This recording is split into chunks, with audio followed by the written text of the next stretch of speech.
Hi விவாஸ். இன்னைக்கு September 13 சிறுகடிக்காசி serial என்னாச்சுன்னு சொல்லி பார்க்கலாம்க்கு முன்னாடி சேனல் சப்ஸ்கிரைப் பண்ணாதவங்க மறக்காம சப்ஸ்கிரைப் பண்ணுங்க. இன்னைக்கு என்ன அப்படின்னு சொல்லி பார்த்தீங்கன்னா, இங்கே வந்து ரோஹிணி வந்து அவங்க ஃப்ரெண்டு கிட்ட பேசிட்டு இருக்கும்போது இந்த மாதிரி அந்த ஹவுஸ் ஓனர் அட்வான்ஸ் கேட்குறாரு அப்படின்னோடனே, சரி பானு, நான் வந்து என் வீட்டுக்கு என் ஹஸ்பண்ட்டை கேட்டு வைக்கிறேன் சொல்லிட்டு ரோஹிணி வைக்கிறாங்க. கரெக்டாக ஏன்னா மனோஜ் வந்துடுறாரு. அவங்க வந்து ஃபோனில் வந்து அதான் துபாயில் அவன் ஹஸ்பண்ட் இருக்கார்ல, அவர்கிட்ட காசு கேளுன்னு சொல்லி வித்யா சொன்னோடனே, அப்படி சொன்னனால தாண்டி அவன் வீடு கேட்டான் அப்படின்னு சொல்லிட்டு இவங்க ரெண்டு பேரும் துபாய் பற்றி பேசிட்டு இருக்கும் வந்து மனோஜ் அங்கே என்ட்ரு ஆகுறாரு.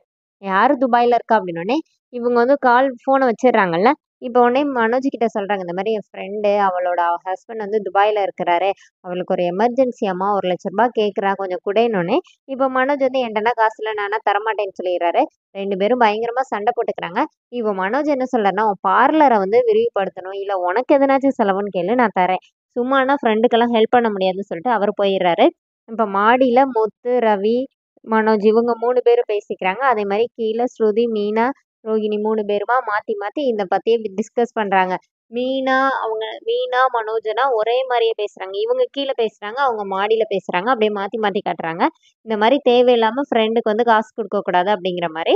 ரோஹிணி வந்து ஏன் ஒரு எமர்ஜென்சின்னா நம்ம ஒருத்தங்க ஹெல்ப் பண்ணாதானே அவங்க நமக்கு ஹெல்ப் பண்ணுவாங்க அப்படிங்கிற மாதிரி ரோஹிணியும் முத்துவும் அவங்க பாயிண்ட் ஆஃப் வியூ சொல்கிறாங்க.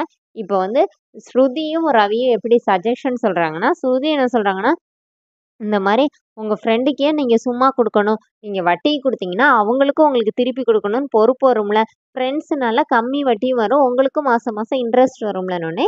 அதே மாதிரி என்ன சொல்கிறாங்கன்னா, இல்லை அந்த ஃப்ரெண்டை நம்மளே நேரில் மீட் பண்ணி அவருக்கு புரிகிற மாதிரி நம்ம சொல்லி புரிய வைக்கணுன்னே. இப்போ மீனாவும் ரோஹிணியும் இது நல்ல ஐடியா அப்படிங்கிற மாதிரி சொல்லிட்டு, எனக்கு வந்து சஜஷன் கிடச்சிருச்சுப்பா அப்படின்னு சொல்லிட்டு ஆளாளுக்கு போயிடுறாங்க.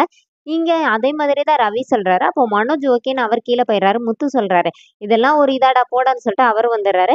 இப்போ கீழே வந்தோடனே மனோஜ் வந்து ரோஹிணி கிட்ட சொல்றாரு, நீ தான் என்ன அப்பப்போ ஹேட் பண்ற, ஏன் என்ன எப்போ பார்த்தாலும் ஜீவா பத்தியே பேசுற, அவளை நான் அவ்வளோ லவ் பண்ணேன், அதனாலதான் நான் கொண்டு காசை கொடுத்தேன், இன்னொரு வாட்டி நான் ஏமாறதுக்கு தயாரல்ல அப்படிங்கிற மாதிரி மனோஜ் சொல்றாரு. அதோட என்னோட எபிசோட் ரன் பண்ணிட்டாங்க. நாளைக்கு என்ன அப்படின்னு சொல்லி பார்த்தீங்கன்னா, மீனா போய் செல்வத்தை நேர்ல பார்த்து பேசுறாங்க. இங்க பாருங்கண்ணே, இப்ப காசு தர்றது பிரச்சனை இல்லை, நீங்க வந்து ஆடம்பரமா செலவு பண்ணிடுவீங்க, ஆனா அந்த காசை நீங்க திருப்பி தரும்போது உங்களுக்கு தானே கஷ்டம், இதை நான் ஒரு தங்கச்சியா உங்களுக்கு சொல்றேன் அப்படிங்கிற மாதிரி சொல்றாங்க. இப்போ முத்து வந்து எங்க இருந்தோ காசு ரெடி பண்ணி ₹1,00,000 கொண்டு வந்து செல்வத்துக்கிட்ட கொடுக்குறாரு. அதோட என்னோட எபிசோட் ரன் பண்ணியிருக்காங்க. தேங்க்யூ.